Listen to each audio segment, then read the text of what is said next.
আসসালামু আলাইকুম। তো কাল সন্ধ্যের দিকে আলহামদুলিল্লাহ আমাদের এদিকে বৃষ্টি হয়েছে।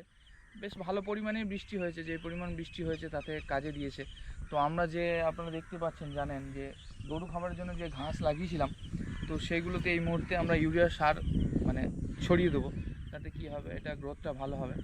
এবং যে এই সময় যেহেতু আমাদের কোনো জমিতেই কোনো রকম ফসল নেই, সামান্য পরিমাণ বাড়িতে খাওয়ার জন্য ভেন্ডি এবং পুঁই শাক লাগানো আছে, তো বাকি সমস্ত জমিতে ঘাসে ভরে গেছে। তো এদিকে দেখাও, এদিকে দেখাও।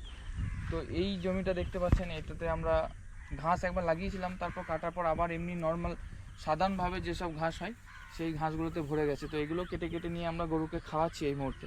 তো এগুলোতেই সমস্ত জমিতে আমরা ইউরিয়া সার প্রয়োগ করে দেবো, যাতে ঘাসগুলো একটু বেড়ে যায় সময়ের আগে, এবং এগুলোকে কেটে আমরা গরুকে খাওয়াবো ইনশাল্লাহ। তো চলুন ইউরিয়া সারটা ছড়ানো যাক।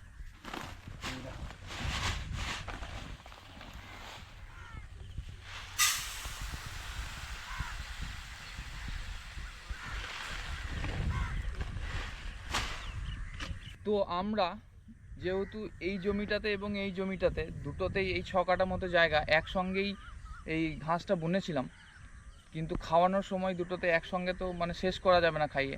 তো সেই জন্য আমরা কি করব, এই সময় একটু টেকনিক্যাল জিনিস মানে বুদ্ধি ইউজ করব, যেটা হচ্ছে এই জমিটাতে ইউরিয়া সার একটু বেশি প্রয়োগ করব এবং এটাতে কম প্রয়োগ করব। তাহলে কি হবে, এটা একটু আগে বাড়বে এবং এটাকে খাওয়ানো যাবে, তারপরে এটাকে খাওয়াতে খাওয়াতে এটার গ্রোথটা হয়ে যাবে, তখন আবার এটা খাওয়াবো।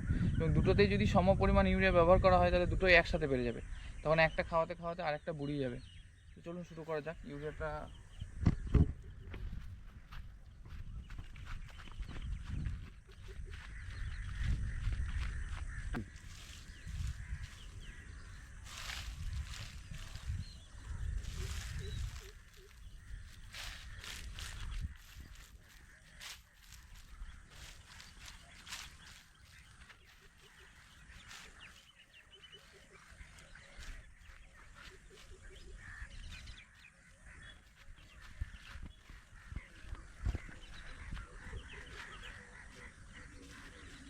এই যে জমির ঘাসগুলো আছে এগুলো আমাদের মানে লাগানো বা বোনা ঘাস নয়, এগুলো অটোমেটিক মানে পড়ে থাকার জন্য হয়েছে।